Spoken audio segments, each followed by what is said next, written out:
특별검사가 제출한 공소장에 기재된 피고인에 대한 죄명은 특수공무집행 방해죄, 허위공문서 작성죄, 허위작성 공문서 행사죄, 대통령 기록물 관리에 관한 법률 위반죄, 공용서류 손상죄, 직권남용 권리행사 방해죄, 대통령 등의 경호에 관한 법률 위반 교사죄 및 범인 도피 교사죄입니다. 공소사실의 요지는 다음과 같습니다. 국무위원 심의권 침해 관련 직권남용 권리행사 방해 범행 부분입니다.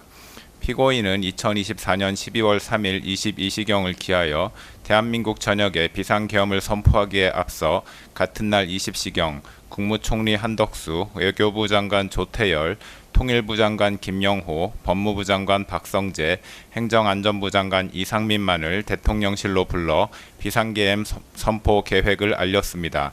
그 다음에 국무회의 의사 정족수를 채우기 위해 국무위원들을 추가로 소집하면서 나머지 13명의 국무위원들 중 자신이 임의로 선정한 기획재정부 장관 최상목, 농림축산식품부 장관 송미령, 보건복지부 장관 조규홍, 중소벤처기업부 장관 오영주, 국토교통부 장관 박상우, 산업통상자원부 장관 안덕근 등 6명에게만 연락하여 이유는 알려주지 않은 채 대통령실로 오도록 지시하고 이 6명 중 최상목, 송미령, 조규홍, 오영주가 대통령실에 도착하여 국무회의 정족수인 11명이 채워지게 되자 회의를 종료하고 22시 27분경 비상계엄을 선포하였습니다. 그럼으로써 출석하라는 연락을 받지 못한 교육부 장관 이주호, 과학기술정보통신부 장관 유상임, 국가보훈부 장관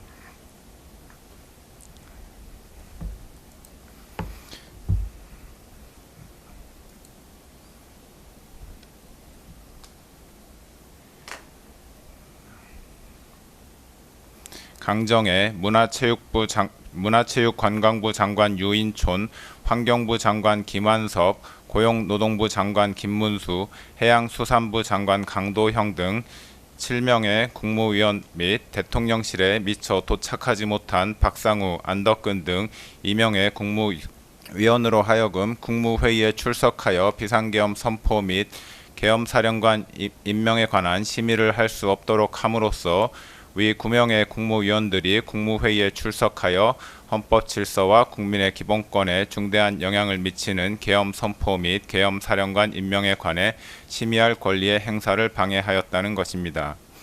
비상계엄 선포 문서 사후 작출 관련 허위 공문서 작성 및 행사 범행 부분입니다.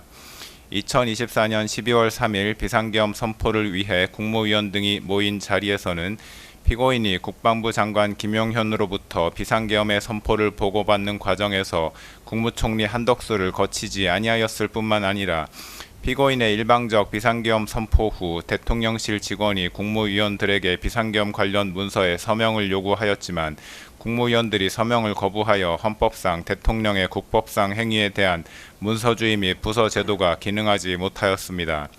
그 후 대통령 비서실 부속실장 강의구는 2024년 12월 6일경 대통령, 국무총리, 국방부 장관의 서명란이 기재된 2024년 12월 3일자 비상계엄 선포문 표지를 작성하였고 그 뒤에 국무총리 한덕수에게서 전달받은 비상계엄 선포문을 첨부하여 2024년 12월 3일자 비상계엄 선포문을 만든 후 국무총리 한덕수와 국방부 장관 김용현으로부터 부서를 받은 다음 12월 7일 피고인에게 보고를 하였습니다.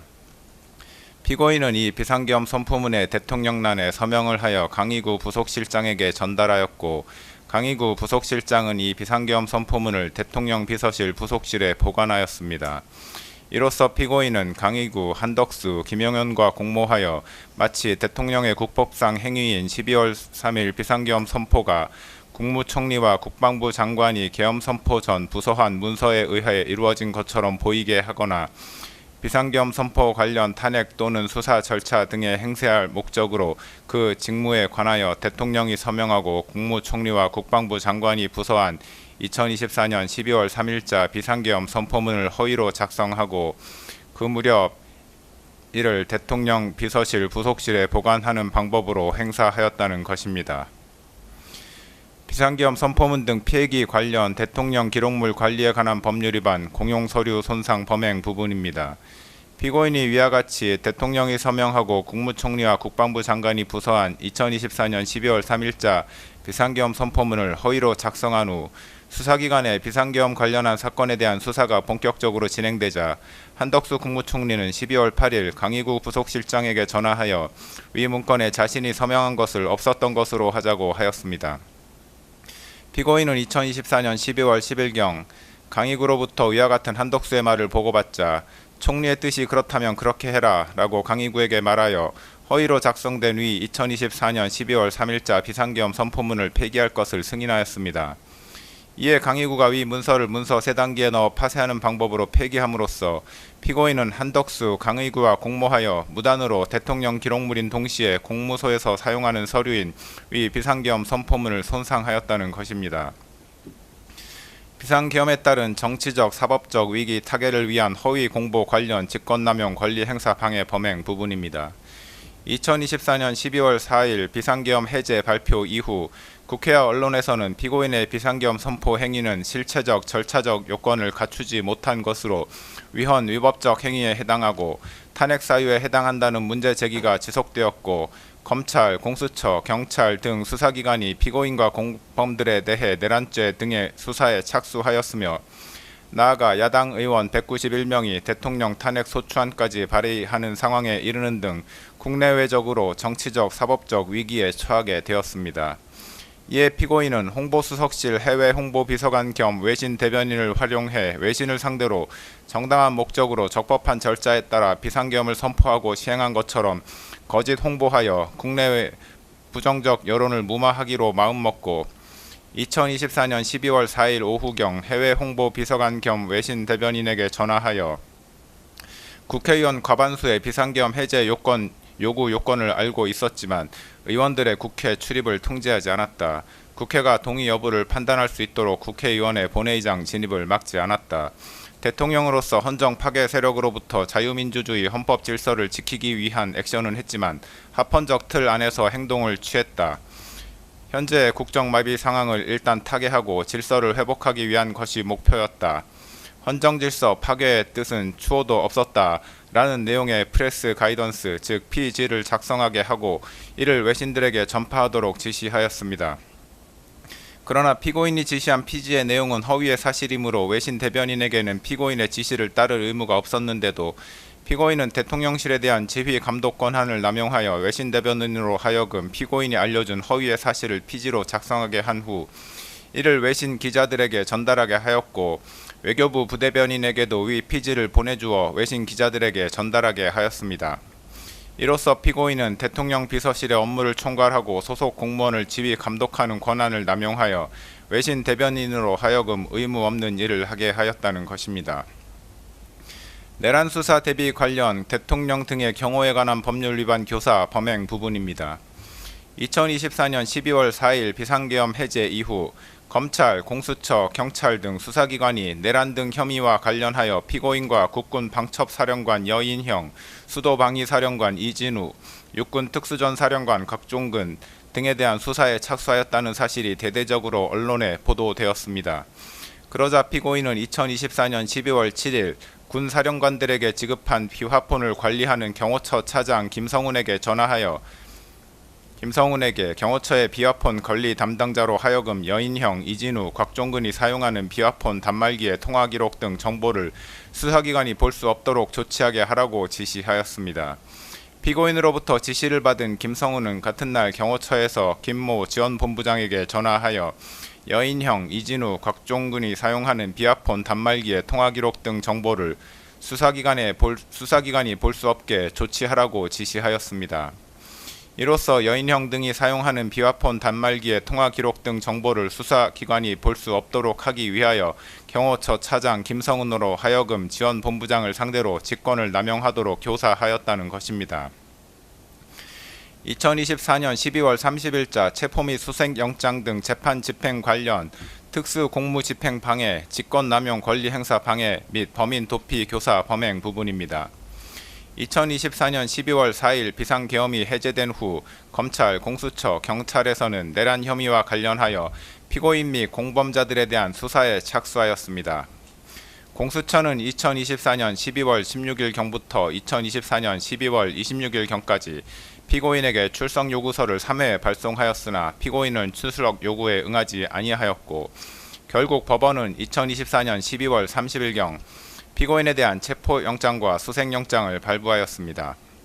법원이 발부한 영장을 집행하기 위해 공수처는 2025년 1월 3일경 체포영장의 집행을 시도하였는데 피고인은 대통령 경호처장 박종준과 차장 김성훈 등에게 체포영장은 불법이므로 이에 응할 수 없다고 하면서 체포영장 등의 집행을 저지하라고 지시하였고 피고인으로부터 지시를 받은 경호처장 박종준과 차장 김성훈은 대통령 경호처 간부회의 등을 통해 대통령의 방침이라면서 이광우 경호본부장 등에게 피고인의 지시사항을 전달하고 군, 경, 병력 동원 계획, 차벽 설치 계획 등을 수립하여 영장 집행을 물리적으로 저지하기로 모의하였습니다.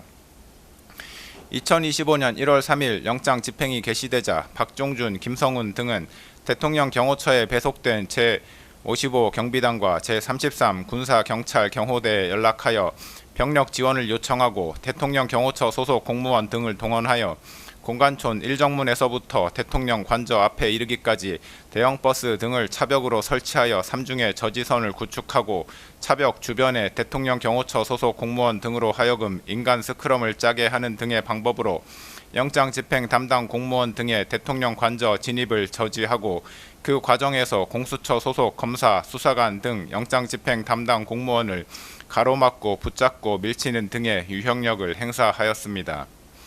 이로써 피고인은 박종준, 김성훈, 이광우와 공모하여 경호처 소속 공무원 등 인적 물적 자원을 동원하여 법원이 발부한 체포영장 등 재판의 집행 업무를 수행하는 공무원의 직무 집행을 방해하고 직권을 남용하여 경호처 소속 공무원 등으로 하여금 영장 집행 담당 공무원들에게 유형력을 행사하게 하는 등 의무 없는 일을 하게 하였으며 박종준, 김성훈, 이광우로 하여금 피고인을 도피하게 하도록 교사하였다는 것입니다.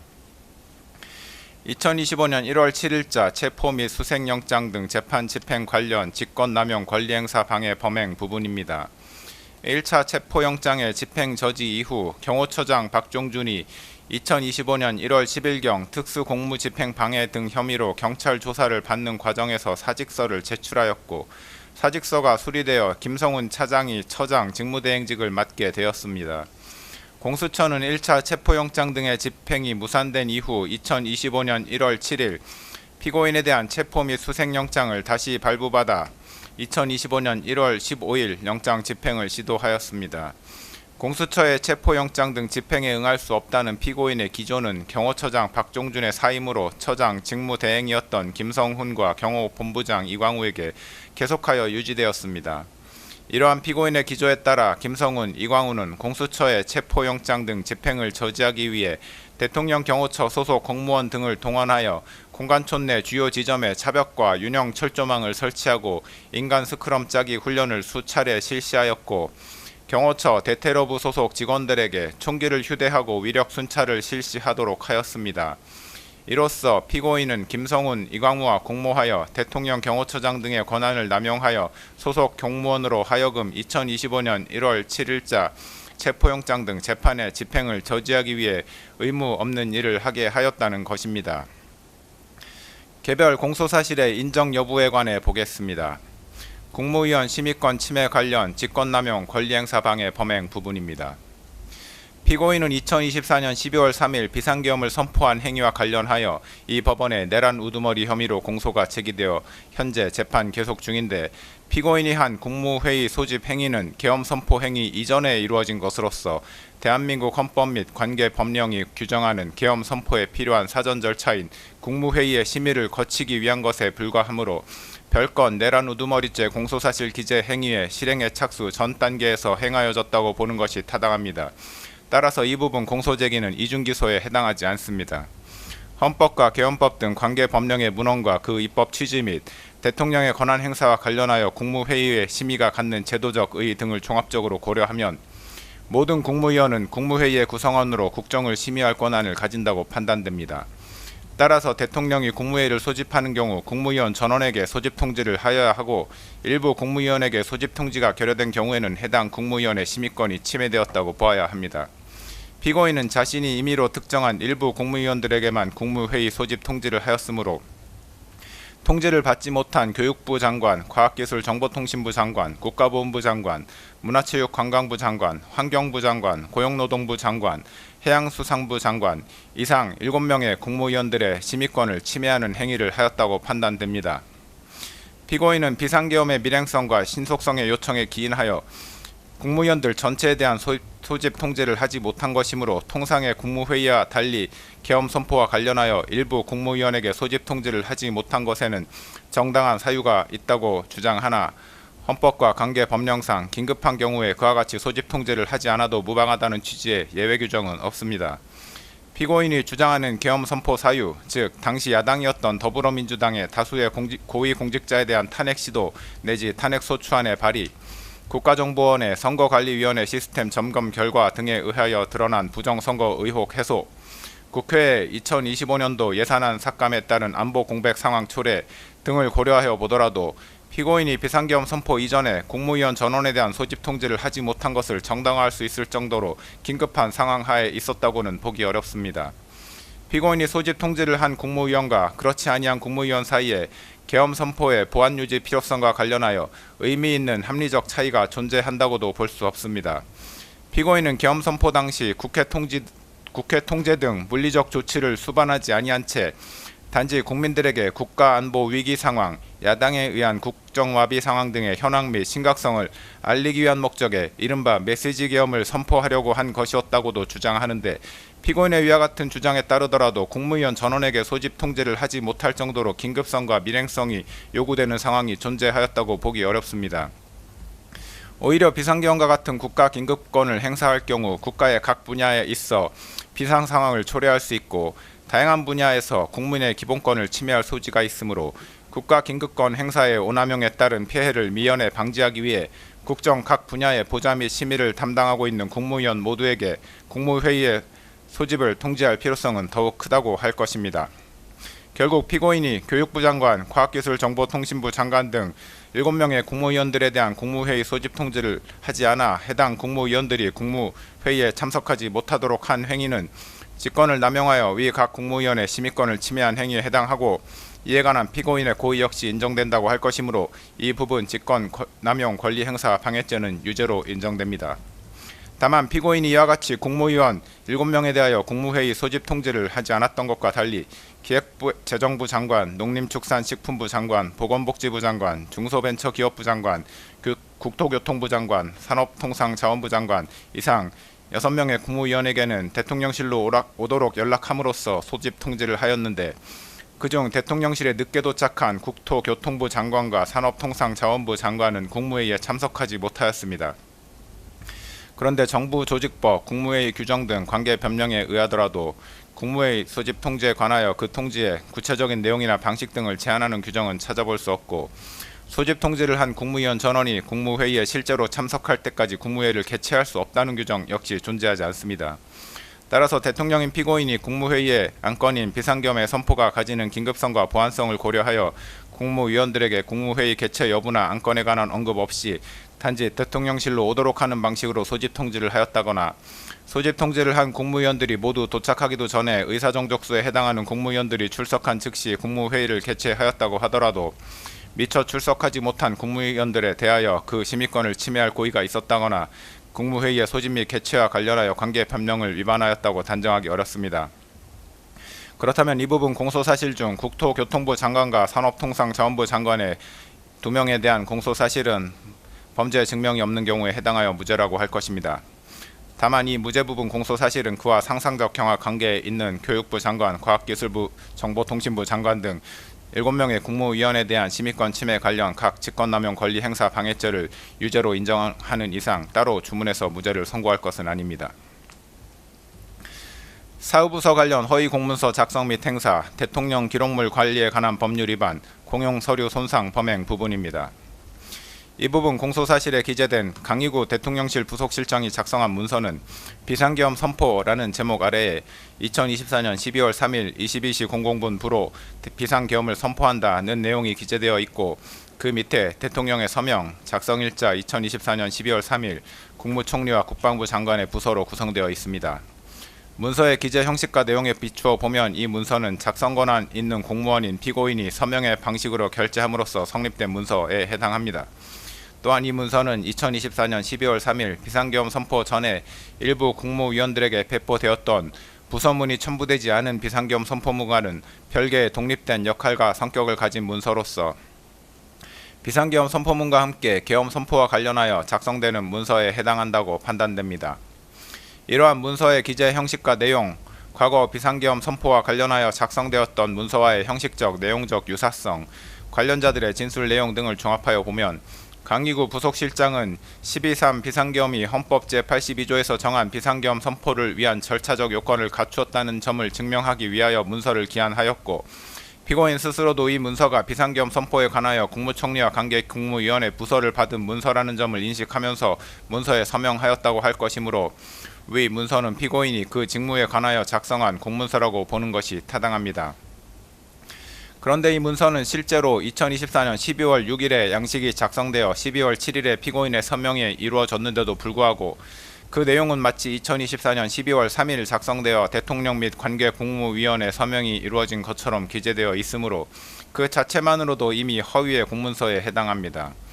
또한 이 문서의 내용은 대통령인 피고인이 비상계엄 선포 당일인 2024년 12월 3일 관계 국무위원인 국방부 장관과 국무총리의 부서 및 피고인의 결재를 거쳐 문서로서 계엄을 선포한 것처럼 기재되어 있는데, 실제로는 피고인이 계엄을 선포하기 전에 관계 국무위원회 부서가 이루어지지 않았으므로 이 점에서도 이 문서의 내용은 허위입니다.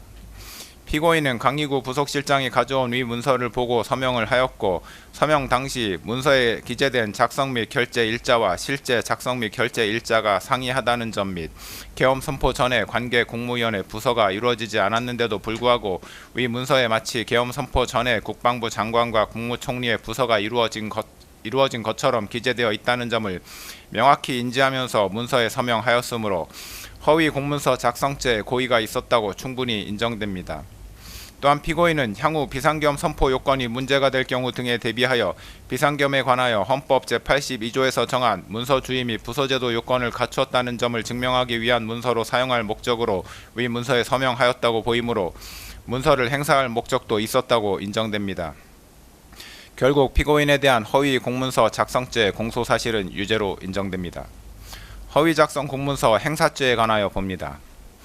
허위 작성 공문서 행사죄가 성립하기 위해서는 허위 공문서를 문서가 허위 작성되었다는 사정을 알지 못하는 사람들도 열람할 수 있게 하는 등 문서에 관한 공공의 신용을 위태롭게 하는 행위가 존재한다고 볼 수 있어야 합니다. 그런데 강기구 부속실장은 2024년 12월 7일 작성한 부서문서에 대한 서명이 완료된 후 이를 자신의 사무실 책상 서랍 안에 보관하였다가 한덕수 국무총리에게서 폐기 요청을 받고서 피고인에게 이를 보고한 후 2024년 12월 10일 폐기하였습니다. 강기구 부속실장은 그동안 이를 다른 사람에게 제시하거나 외부에 공고 내지 제출하는 등의 행위는 하지 않았던 것으로 보입니다. 이러한 사정만으로는 위 문서가 허위 작성되었다는 사정을 알지 못하는 다른 사람들이 해당 문서를 열람할 수 있는 상태에 있었다고는 볼 수 없으므로 문서에 관한 공공의 신용을 위태롭게 하는 행위가 존재하였다고 보기 어렵습니다. 따라서 이 부분 공소사실은 범죄 증명이 없어 무죄라고 판단됩니다. 대통령 기록물 관리에 관한 법률 위반죄 및 공용서류 손상죄 부분입니다. 대통령 기록물 관리에 관한 법률 제2조 제1호는 대통령 기록물을 대통령의 직무 수행과 관련하여 대통령 등의 기관이 생산, 접수하여 보유하고 있는 기록물이라고 정의하고 있습니다. 이 기록물에 해당하기 위해서는 문서, 도서, 대장, 카드, 도면, 시청각물, 전자문서 등 모든 형태의 기록 정보 자료 또는 행정 박물일 것, 대통령의 직무 수행과 관련될 것, 그 생산 또는 접수 주체가 대통령 또는 대통령의 보좌기관, 자문기관 및 경호 업무를 수행하는 기관 또는 대통령직 인수위원회일 것, 생산 또는 접수가 완료되었을 것 이상의 4가지 요건을 갖추어야 합니다. 앞서 본 허위 공문서는 문서 형태로 되어 있고 결재권자는 당시 대통령이었던 피고인이며 12.3 비상계엄이 헌법 제82조에서 정한 비상계엄 선포를 위한 절차적 요건을 갖추었다는 점을 증명하기 위한 목적으로 작성되었으므로 대통령의 직무 수행과 관련하여 작성되었다고 할 것이고, 결재권자인 피고인의 결재가 이루어짐으로써 공문서로 성립된 동시에 대통령 기록물로도 생산되었다고 할 것입니다. 따라서 위 문서는 대통령 기록물에 해당합니다. 또한 공용서류 손상죄에서 말하는 공용서류란 공무소에서 사용하는 서류 기타 전자기록을 말하는데 그 해당 여부를 판단함에 있어 문서의 완성 여부, 공문서류서의 효력이 생겼는지 여부나 정식 결제 절차를 거쳤는지 등은 관련이 없습니다. 이 사건에서 문제되는 문서는 공문서로 성립되었으므로 공용서류에 해당하고 문서가 폐기될 무렵 그 문서를 사용할 의사나 목적이 명백히 소멸되었다고 볼 만한 정황을 찾아볼 수 없습니다. 따라서 피고인이 한덕수 국무총리 및 강희구 부속실장과 공모하여 위 문서를 폐기한 행위는 대통령 기록물 관리에 관한 법률 위반죄 및 공용서류 손상죄에 해당한다고 판단됩니다. 이 부분 공소사실은 각 유죄로 인정됩니다. 허위 공보 관련 직권남용 권리행사 방해죄 부분입니다. 피고인이 2024년 12월 4일 하모 해외홍보비서관 겸 외신 대변인에게 전화하여 국회의원 과반수의 비상계엄 해제 요구 요건을 알고 있었지만 의원들의 국회 출입을 통제하지 않았다. 국회가 동의 여부를 판단할 수 있도록 국회의원의 본회의장 진입을 막지 않았다. 대통령으로서 헌정 파괴 세력으로부터 자유민주주의 헌법 질서를 지키기 위한 액션은 했지만 합헌적 틀 안에서 행동을 취했다. 현재 국정화비 상황을 일단 타개하고 질서를 회복하기 위한 것이 목표였다. 헌정질서 파괴의 뜻은 추호도 없었다. 라는 내용의 피지를 작성하게 하고 이를 외신에 전파하도록 지시한 사실 및 이 지시를 받은 해외 홍보 비서관이 그 내용대로 피지를 작성한 후 이를 외신 기자들에게 전달하였고 외교부 부대변인에게도 피지를 보내주어 외신 기자들에게 전달하게 한 사실은 인정됩니다. 정부조직법, 국가공무원법 등 관계 법령의 내용을 종합하여 보면 대통령 비서실 소속 비서관은 대통령의 직무를 보좌하는 자로서 대통령의 명에 따른 지휘 감독을 받는 관계에 있고 이에 따라 직무를 수행할 때 상관인 대통령의 직무상 명령에 대한 복종 의무를 부담합니다. 특별검사는 공소사실에서 대통령 비서실 소속 비서관에게는 사실에 터잡아 업무를 수행하여야 할 의무가 있으므로 대통령이 해외 홍보 비서관에게 허위 내용의 피지를 작성하여 외신에 전달하도록 한 행위는 대통령으로서의 직권을 남용하여 비서관에게 의무 없는 일을 하게 한 것이라고 하였으나 관계법령에 의하더라도 대통령 비서실 소속 비서관이 사실에 터잡아 업무를 수행하여야 할 의무가 있다고 볼 만한 근거 규정은 찾을 수 없고 국민의 알 권리에 관한 헌법 규정 등에 의하더라도 대통령 비서실 소속 비서관의 그러한 의무가 도출된다고는 볼 수 없습니다.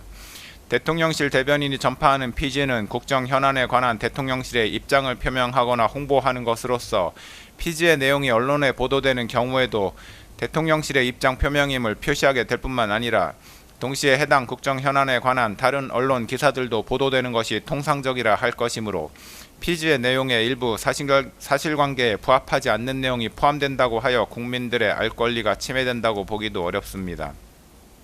피지를 작성하여 전달하는 행위는 사실관계를 있는 그대로 보도하는 행위와는 분명한 차이가 있습니다.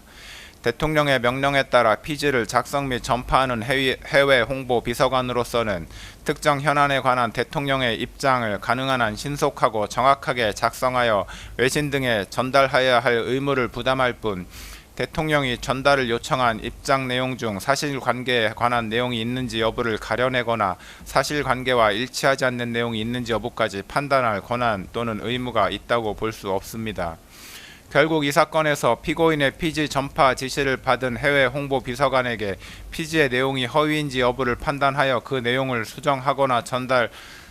수정하여 전달하거나 전달을 거부할 의무가 있었다고 볼 수 없으므로 이 부분 공소사실은 범죄 증명이 없어 무죄라고 판단됩니다. 내란 수사 대비 관련 대통령 등의 경호에 관한 법률 위반 교사죄 부분입니다. 피고인은 경호처가 이미 제출한 비화폰 통화 목록과 비화폰은 위법하게 수집한 증거에 해당하여 증거 능력이 없다고 주장하므로 이에 관하여 봅니다.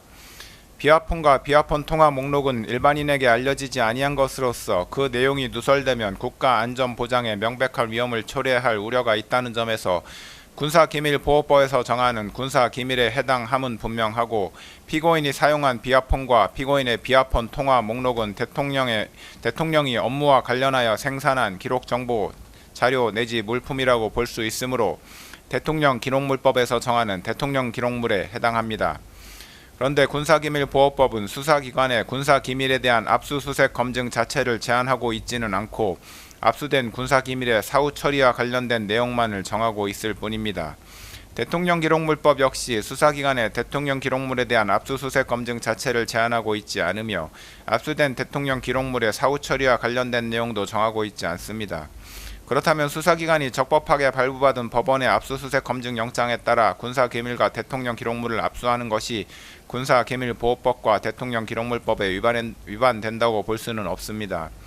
경찰청 국가수사본부 비상계엄특별수사단 이하 경찰특수단이라 합니다.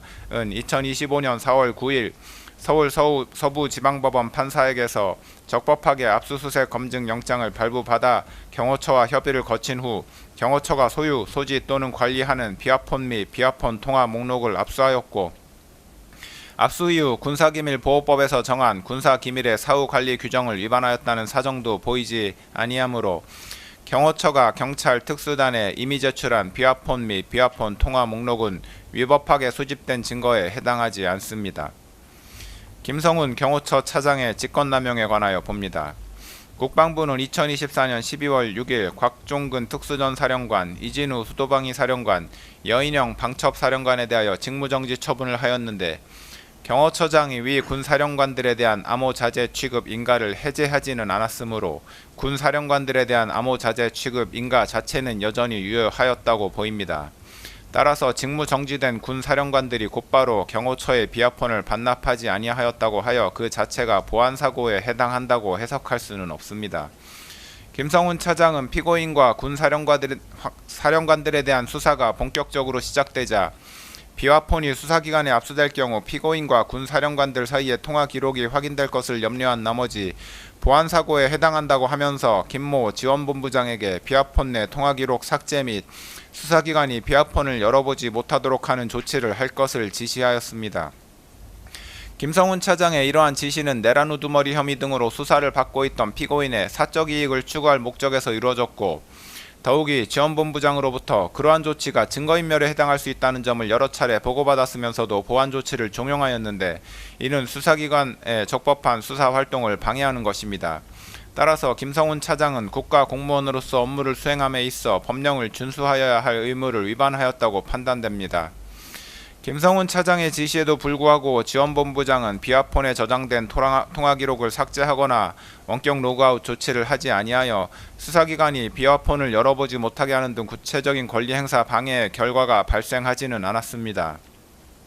그러나 구체적인 권리행사 방해의 결과가 발생하지 않았다고 하더라도 대통령 경호법상 직권남용죄는 성립합니다. 피고인은 2024년 12월 7일 김성훈 차장에게 전화하여 비아폰에 대한 조치를 지시하였는데 피고인의 지시는 피고인과 군사령관들에 대한 수사에 대비하기 위한 것으로 이해되고 김성훈 차장으로부터 증거인멸의 우려가 있다는 취지의 보고를 받았는데도 비아폰에 대한 조치를 재차 지시하였습니다. 피고인의 김성훈 차장에 대한 위와 같은 지시는 결국 수사기관이 비아폰을 열어볼 수 없도록 조치하라는 것이었습니다. 김성훈 차장에게 대통령 경호법상 직권남용죄가 성립하는 이상 김성훈 차장에게 위와 같은 지시를 한 피고인에게는 대통령 경호법 위반 교사죄가 성립한다고 보는 것이 타당합니다. 이 부분 공소사실은 유죄로 인정됩니다. 공수처의 2024년 12월 30일자 체포영장 등의 집행 저지와 관련한 피고인의 특수공무집행 방해, 직권남용 권리행사 방해, 범인 도피 교사 범행에 관하여 봅니다. 피고인은 검찰이 군검찰과 함께 구성한 12.3 비상계엄사태 특별수사본부로부터 2차례에 걸쳐 출석 요구를 받았으나 모두 불응하였고 공수처가 경찰 특수단 및 국방부 조사본부와 구성한 12.3 사태 공조수사본부로부터 3차례에 걸쳐 출석 요구를 받았으나 모두 불응하였습니다. 공수처는 2024년 12월 30일 서울 서부지방법원에 피고인을 내란 우두머리 등 혐의로 체포할 수 있도록 하는 체포영장을 청구하여 같은 날 위 법원에서 체포영장과 수색영장을 발부받았습니다. 이 수색영장에는 본건 수색영장은 별도로 발부하는 피의자에 대한 체포영장의 집행을 위한 피의자의 소재 발견을 위하여만 발부하고 압수 및 압수를 위한 수색을 불허하므로 형사소송법 제110조, 제111조가 적용되지 않음이라는 기재가 포함되어 있었습니다. 이 체포영장과 수색영장을 발부받은 공수처가 피고인의 직권남용 권리행사 방해 및 내란 우두머리 혐의에 관하여 수사권이 있는지에 관하여 봅니다. 공수처는 고위공직자 범죄 및 관련 범죄에 관하여 수사권이 있습니다. 형법 제123조의 직권남용 권리행사 방해죄는 공수처가 수사할 수 있는 고위공직자 범죄에 해당합니다. 피고인은 대통령으로서 헌법 제84조에 따라 내란 또는 외환의 죄를 범한 경우를 제외하고는 재직 중 형사상의 소출을 받지 아니하나 헌법 제84조는 형사상 소출을 받지 아니한다고만 규정하고 있을 뿐이고 헌법 및 법률에서 대통령에 대한 수사를 제한하고 있지는 아니한 점, 수사기관의 수사는 형사상 소출을 반드시 전제하는 것은 아니므로 형사상 소추와 수사기관의 수사는 분명히 구분된다는 점 등에 비추어 보면 공수처는 대통령 신분이었던 피고인의 형법상 직권남용 권리행사 방해 혐의에 대하여 수사를 할 수 있다고 판단됩니다. 공수처는 피고인의 직권남용 권리행사 방해 혐의에 대하여 수사를 하던 중 피고인의 내란 우두머리 혐의가 직권남용 권리행사 방해 관련 범죄에 해당한다고 판단하여 피고인의 내란 우두머리 혐의에 대한 수사에 착수하였습니다. 피고인의 직권남용 권리행사 방해 혐의와 내란 우두머리 혐의는 사실관계가 동일하여 중간행위나 다른 원인의 매개 없이 직접 연결되고 직권남용 권리행사 방해 혐의에 대한 수사 과정에서 자연스럽게 피고인의 내란 우두머리 혐의가 드러날 수밖에 없는 관련성이 인정되므로 공수처는 피고인의 내란 우두머리 혐의를 관련 범죄로서 수사할 수 있습니다. 따라서 공수처는 피고인의 직권남용 권리행사 방해 및 내란 우두머리 혐의에 관하여 모두 수사권이 있습니다. 2024년 12월 30일자 체포영장 등이 관할을 위반한 것인지에 관하여 봅니다. 공수처법상 대통령이었던 피고인에 대한 내란 우두머리죄 및 직권남용 권리행사 방해죄는 공수처에 수사권이 있기는 하지만 공수처 검사가 직접 공소를 제기할 수 있는 범죄는 아닙니다. 이 경우 공수처는 수사관계 서류와 증거물을 서울중앙지방검찰청 소속 검사에게 송부하여야 하는데 서울중앙지방검찰청이 공수처로부터 송부받은 사건을 반드시 서울중앙지방법원에 공소 제기해야 하는 것은 아닙니다. 공수처법은 공수처 검사가 공소를 제기하는 고위공직자 범죄 등 사건의 제1심 재판은 서울중앙지방법원에 관할로 한다라고 정하고 있을 뿐입니다. 한편으로 공수처법은 형사소송법을 준용하도록 하고 있으므로 결국 공수처의 영장 청구에 관한 재판의 관할은 형사소송법에 따라 정해진다고 보는 것이 타당합니다. 피고인의 내란 우두머리 및 직권남용 권리행사 방해 범행은 서울 용산구에 위치한 대통령실에서 이루어졌고 공수처가 피고인의 혐의 사실에 대하여 수사할 당시 피고인은 서울 용산구에 있는 대통령관저에서 거주하였으므로 형사소송법에 따라 서울 용산구를 관할하는 서울 서부지방법원의 형사소송법상 토지관할이 인정됩니다. 따라서 공수처가 피고인에 대한 체포영장 등을 서울 서부지방법원에 청구하여 이 법원에서 영장을 발부받은 것은 관할 위반에 해당하지 않습니다. 서울 서부지방법원의 2024년 12월 3일자 수색영장에 본건 수색영장은 별도로 발부하는 피의자에 대한 체포영장의 집행을 위한 피의자의 소재 발견을 위하여만 발부하고 압수 및 압수를 위한 수색을 보라하므로 형사소송법 제110조, 제111조가 적용되지 않음이라고 기재되어 있는 것으로 인하여 이 영장이 위법 무효인지에 관하여 봅니다. 형사소송법 제110조 제1항은 군사상 비밀을 요하는 장소는 그 책임자의 승낙 없이는 압수 또는 수색할 수 없다고 규정합니다. 이 조항이 군사상 비밀이라는 대상 또는 목적물에 관한 규정인지 군사상 비밀을 요하는 장소라는 장소적 제한에 관한 규정인지가 불분명하나 군사상 비밀이라는 대상 또는 목적물에 관한 규정으로 이해하는 것이 타당합니다. 그렇다면 군사상 비밀은 물건의 발견을 목적으로 하는 수색의 경우에는 위 조항에 따라 책임자의 승낙이 없이는 수색을 할 수 없지만 군사상 비밀을 요하는 장소에서 피의자를 체포하기 위한 수색의 경우에는 위 조항이 적용되지 않는다고 해석해야 할 것입니다. 나아가 위 조항은 수사기관의 압수 또는 수색과 같은 대물적 강제처분에 관한 것이므로 체포와 같은 대인적 강제처분에 있어서는 적용되지 않음이 분명합니다. 그렇다면 군사상 비밀을 요하는 장소에서 피의자를 체포하기 위한 수색 및 그에 따른 체포에 관하여는 형사소송법 제110조가 적용되지 않으므로 책임자의 승낙이 없었다고 하더라도 위법하다고 볼 수 없습니다. 서울 서부지방법원 영장 담당 판사가 일부 기각 취지를 밝히면서 형사소송법 제110조, 제111조가 적용되지 않음이라고 기재하였더라도 이와 같은 내용이 새로운 법률적인 효과를 발생시키는 것은 아닙니다. 그렇다면 설령 형사소송법 제110조가 장소적 제한에 관한 규정에 해당하기 때문에 군사상 비밀을 요하는 장소에서 피의자를 체포하기 위한 수색의 경우에도 책임자의 승낙을 받아야 한다고 해석하더라도 수색영장에 기재된 형사소송법 제110조, 111조가 적용되지 않음이라는 내용은 무익적인 기재사항에 불과하다고 보아야 할 것이므로 그 부분을 제외한 나머지 부분에 관하여 수색영장은 여전히 유효하다고 판단됩니다. 결국 이 수색영장은 헌법과 법률 조항에 위배되지 아니하므로 유효한 영장이라고 할 것입니다. 대통령 관저를 포함한 공관촌이 형사소송법 제110조 제1항에서 정하는 군사상 비밀을 요하는 장소임은 분명하고 그 책임자는 박종준 경호처장이었습니다. 박종준 경호처장은 공수처가 2024년 12월 30일자 체포영장 등의 집행을 위하여 2024년 12월 31일과 2025년 1월 1일에 경호처에 협조 요청 공문 및 허가 요청 공문을 보낸 데 대하여 아무런 답변을 하지 않았고 2025년 1월 3일 공수처가 위 체포영장 등을 집행하는 과정에서는 형사소송법 제110조를 이유로 영장 집행에 대한 승낙을 거부하였습니다. 그런데 군사상 비밀을 요하는 장소에서 피의자를 체포하기 위한 수색 및 그에 따른 체포에 관해서는 형사소송법 제110조가 적용되지 않으므로 책임자의 승낙이 없다고 하더라도 체포영장 집행을 위한 수색 및 체포가 위법하다고 볼 수 없습니다. 설령 형사소송법 제110조가 적용되어 책임자인 경호처장의 승낙이 필요하다고 해석하더라도 같은 조 제2항에 따라 해당 장소의 책임자는 국가에 중대한 이익을 해하는 경우를 제외하고는 승낙을 거부하지 못하는데 국회에서 탄핵소추가 의결되어 대통령으로서의 권한 행사가 정지되어 있었던 피고인을 내란 우두머리 및 직권남용 권리행사 방해 혐의로 체포하는 것이 국가에 중대한 이익을 해하는 경우에 해당한다고 볼 수는 없으므로 책임자인 경호처장은 영장 집행을 승낙하였어야 할 것입니다.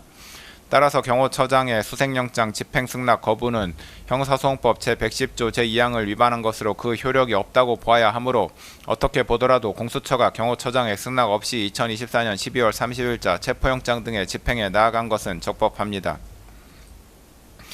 공수처는 2025년 1월 3일 오전에 공관촌에 도착하여 2024년 12월 30일자 체포영장 등을 집행함에 있어 영장을 박종준 경호처장, 김성훈 차장, 이광우 경호본부장 등에게 지시하였고 박종준, 김성훈, 이광우 등은 이를 모두 확인하였습니다. 비록 공수처가 당시 공관촌 제1정문 앞에 나와있던 도모 변호사에게 체포영장 등을 제시하지는 않았던 것으로 보이나 당시 변호사는 이 사건에 관한 피고인의 변호인이 아니었으므로 공수처가 피고인의 변호인 조력권을 침해하였다거나 영장 집행이 위법하였다고 볼 수 없습니다. 2024년 12월 30일자 체포영장 등에 기재된 수색장소는 대통령 관저가 있는 서울 용산구 한남대로의 특정한 한 개의 집원뿐이었는데 공수처는 2025년 1월 3일에 체포영장 등을 집행함에 있어 대통령 관저 외곽 1정문 지역을 지나 영장에 기재된 수색장소에 이르기까지 영장에 기재된 집원 외의 집원에 해당하는 지역들을 지나갔습니다. 수색이란 물건 또는 사람을 발견하기 위하여 일정한 장소나 물건, 사람의 신체를 뒤지는 강제 처분을 의미하므로 수색장소로 이동하는 행위를 수색이라고 볼 수는 없고 수색영장의 집행을 위하여 수색장소로 이동하는 행위는 압수수색영장의 집행에 필요한 처분으로서 허용됩니다. 다만 집행의 목적을 달성하기 위한 필요 최소한도의 범위 내에서 그 수단과 목적에 비추어 사회통념상 상당한 행위여야 하는데 당시 공수처가 영장에 기재된 수색장소로 이동하기 위해서는 대통령 관저 외곽 1정문 지역 등을 지날 수밖에 없었고 영장 집행 담당 공무원 등이 수색장소로 이동하였던 것 외에 수색장소에 기재되지 아니한 곳에서 수색행위를 하였다는 정황은 보이지 않습니다. 따라서 영장 집행 담당 공무원 등이 수색장소로 이동하기 위하여 수색영장에 기재되지 아니한 다른 지역을 통과한 행위는 수색영장 집행에 필요한 처분에 해당하여 적법합니다. 2024년 12월 30일자 체포영장 등을 집행하는 과정에서 영장 집행 담당 공무원 등은 공관촌 내에서 사진 또는 동영상을 촬영하여 체증을 하였습니다. 공관촌이 군사기지 및 군사시설보호법에서 정하고 있는 군사기지 또는 군사시설에 해당함은 분명합니다. 그런데 대통령 관저의 주둔지 부대장인 제55 경비단장은 수사기관에서 영장집행 담당 공무원 등의 출입을 허가하였다고 진술하였습니다. 또한 군사기지법에 따르면 군사기지 또는 군사시설의 촬영은 허용되지 않지만 관련 법조문의 해석상 수사기관이 수색영장의 집행에 필요한 처분으로서 촬영을 하는 것이 전면 금지된다고 볼 수는 없고 목적 달성의 필요 최소한의 범위 내에서 허용된다고 보입니다. 체증 영상 및 사진을 촬영한 주체는 수사기관이고 촬영 목적도 범죄수사 및 재판 과정에서 증거로 사용하기 위한 것이었던 것으로 보이며 이로 인하여 군사기지 및 군사시설 보호에 어떠한 장애가 발생한 것으로 보이지도 않습니다. 체증 영상 및 사진의 공관촌의 전체적인 구조, 구체적인 경호 계획 등과 같은 높은 수준의 보안을 요하는 군사상 비밀이 촬영되지도 않았습니다. 이러한 사정들에 비춰보면 체증 영상 및 사진은 목적 달성을 위한 필요 최소한의 범위 내에서 촬영된 것으로 보이므로 군사기지법을 위반하였다고 볼 수 없습니다. 결국 영장집행 담당 공무원 등의 2024년 12월 30일자 체포영장 등 집행은 적법하였고, 이 과정에서 촬영되고 이후 편집된 체증자료 및 이러한 체증자료를 제시하고 관련자들을 신문한 결과를 기재한 진술조서 등은 모두 적법하게 수집한 증거로 판단됩니다.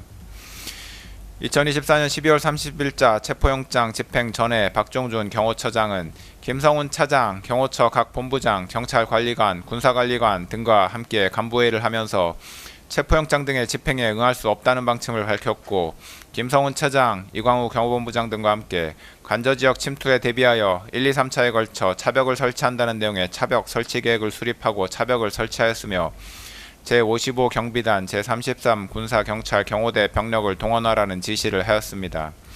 이후 2025년 1월 3일 오전에 공수처에서 2024년 12월 30일자 체포영장 등을 집행하기 위해 공관촌 1정문에 도착한 후 1정문을 밀어서 공관촌 내부로 진입하자 박종준 경호처장은 김성훈 차장과 이광우 경호본부장에게 영장집행 담당 공무원 등의 공관촌 내 진입을 차단하라고 지시하였습니다. 박종준 경호처장 등의 지시에 따라 경호처 소속 공무원들은 차벽 설치 계획에 따라 마련된 1차, 2차, 3차 저지선에서 영장집행 담당 공무원 등에게 유역력을 행사하며 영장집행을 저지하였습니다. 결국 그날 영장집행에 나아갔던 공수처 검사들과 담당 공무원 등은 영장집행을 중단하고 복귀하였습니다. 이와 같이 박종균 경호처장, 김성훈 차장, 이광우 경호본부장은 이 부분 공소사실 기재 범행을 사전에 공모하였고, 이러한 공모에 따라 영장집행 담당 공무원 등이 2024년 12월 30일자 체포영장 등을 집행하지 못하도록 경호처 소속 공무원들을 지휘하여 경호처 소속 공무원들이 영장집행 담당 공무원 등에게 유역력을 행사하도록 한 사실이 인정됩니다. 그리하여 박종준 경호처장, 김성훈 차장, 이광우 경호본부장은 공수처의 2024년 12월 30일자 체포영장 등의 집행을 방해하고 직권을 남용하여 경호처 소속 공무원들에게 의무 없는 일을 하게 하였으며, 벌금형 이상의 범죄를 저지른 피고인을 도피하도록 한 것으로 판단됩니다. 특별검사는 공소사실에서 김신 경호처 가족경호부장도 박종준 경호처장 등과 공모하여 이 범행을 한 것으로 기재하였으나, 가족경호부장의 지위에 있었던 김신은 본부장급이 참여하는 간부회의에 참석하지 않았던 것으로 보이고, 가족데스크에 추가로 비치되었던 3단본과 케이블 타이의 비치를 자신이 지시하지도 않은 것으로 보이는 점 등에 비추어 보면 제출된 증거만으로는 김신이 박종준 경호처장 등과 이 부분 범행을 공모하였다고 인정하기 어렵습니다.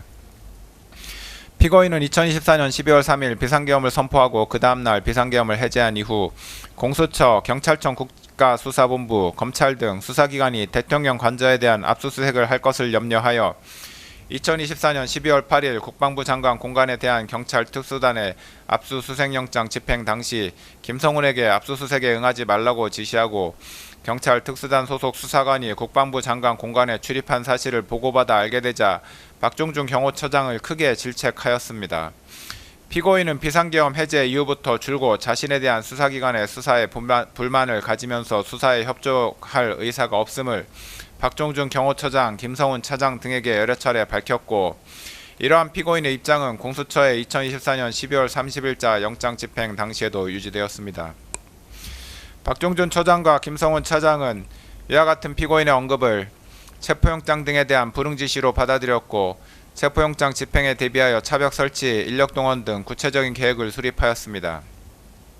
피고인은 박종준 처장과 김성훈 차장으로부터 영장집행 담당 공무원 등이 2024년 12월 30일자 체포영장 등을 집행하기 위하여 공관촌에 진입하는 과정, 이를 경호처 소속 공무원들이 저지하는 과정, 공수처 검사와 박종준 처장이 협의하는 과정 등 전반적인 2024년 12월 30일자 체포영장 등의 집행 과정을 보고받았고, 공수처 검사가 이 정문을 확인하지 못하도록 하는 등 공수처의 2024년 12월 30일자 체포영장 등 집행에 불응하겠다는 입장을 보였습니다.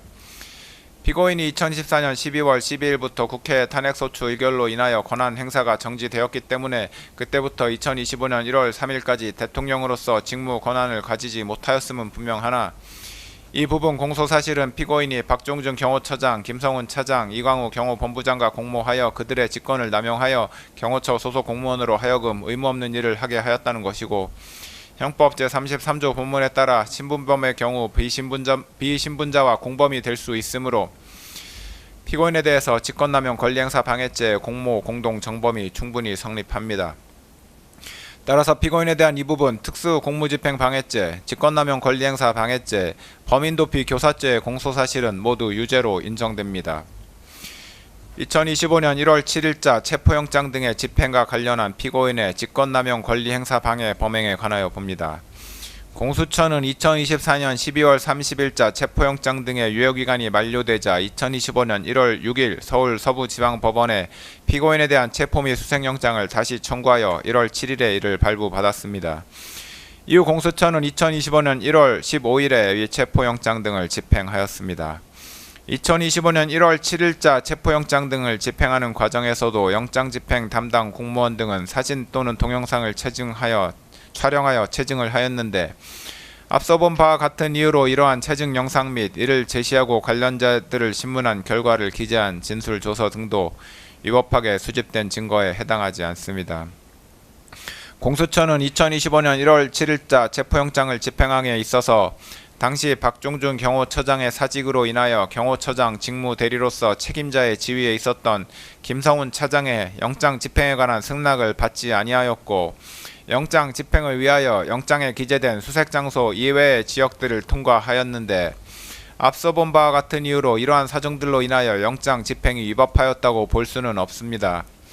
2024년 12월 30일자 체포영장 등의 집행이 저지된 이후에도 박종준 처장, 김성훈 차장, 이광우 경호본부장 등 경호처 지휘부는 영장 집행에 응할 수 없다는 입장을 그대로 유지하였고 박종준이 경호처장에서 사직한 이후 김성훈 차장과 이광우 경호본부장은 경호처 소속 공무원들에게 공수처의 영장 집행에 대해서 더욱 강경한 입장을 피력하면서 영장 집행에 대비하여 차벽 및 윤형 철조망 설치, 인간 스크럼 훈련, 총기 배치와 위력 순찰을 지시하였습니다. 이러한 업무들은 경호 업무와 관련 없는 것이므로 김성훈 차장과 이광우 경호본부장은 직권을 남용하여 경호처 소속 공무원으로 하여금 의무 없는 일을 하게 한 것으로 판단됩니다. 공수처의 수사에 응할 수 없다는 피고인의 입장은 2025년 1월 3일 공수처의 영장 집행이 저지된 이후에도 그대로 유지됐고 피고인은 경호처 부장급 직원들과 가진 오찬 행사에서 위력 순찰 등을 지시하였으며 이에 따라 김성훈 차장과 이광우 경호본부장은 경호처 대테러 부장에게 실제로 위력 순찰을 지시하였습니다.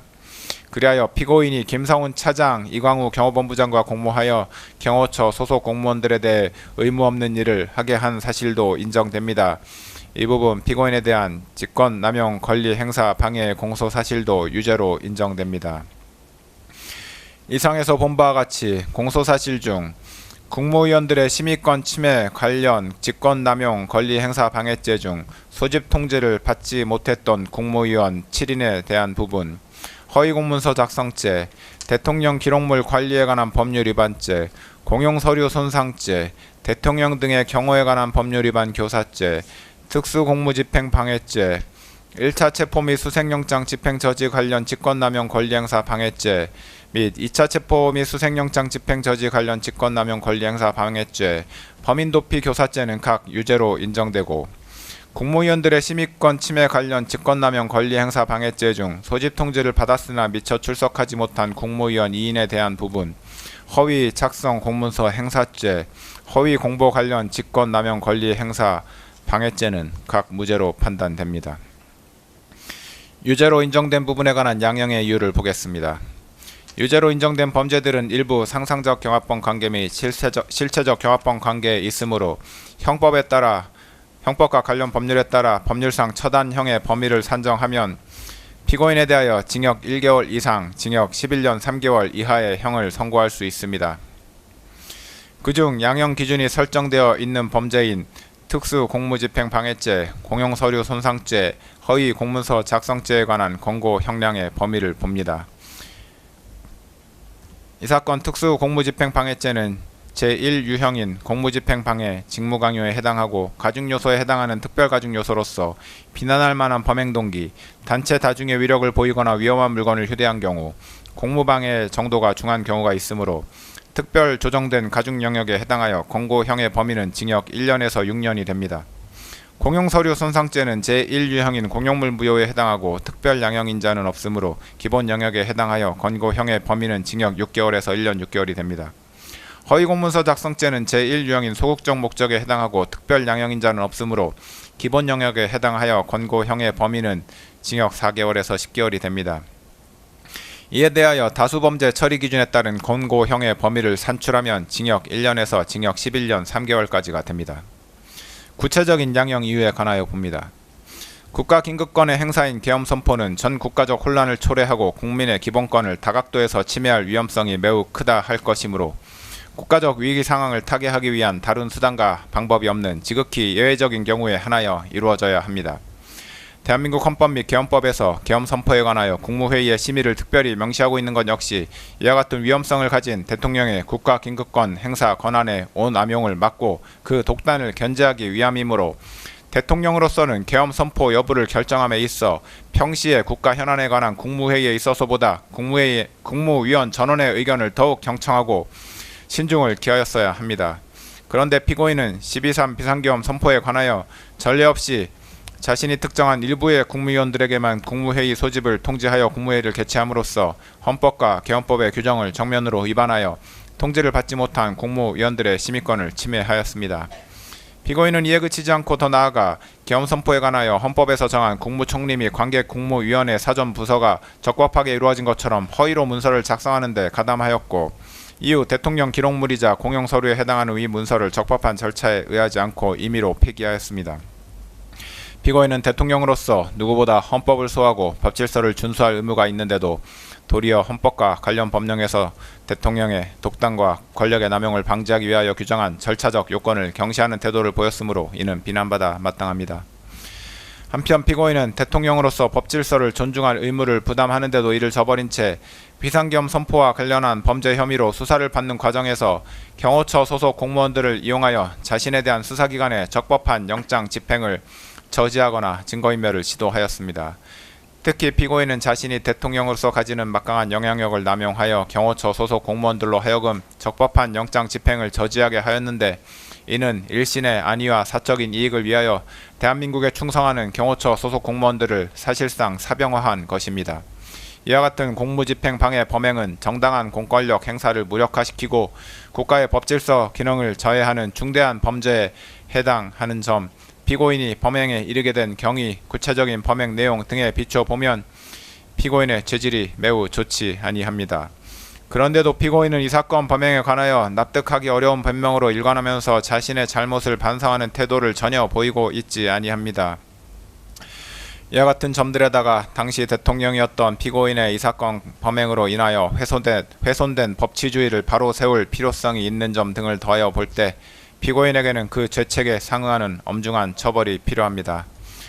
다만 허위 공문서 작성, 대통령 기록물 관리에 관한 법률 위반 및 공용서류 손상 범행의 경우 피고인이 적극적으로 범행을 주도하거나 확정적인 계획하에 범행하였다고는 보기 어려운 점, 형사처벌을 받은 전력이 없는 초범인 점 등을 피고인에게 유리한 정상으로 참작하고 그 밖에 피고인의 나이, 성행, 환경, 범행의 동기와 경위, 수단과 결과, 범행 후의 정황 등 이 사건 기록과 변론에 나타난 양형의 조건이 되는 여러 사정들을 종합하여 형을 정하기로 합니다.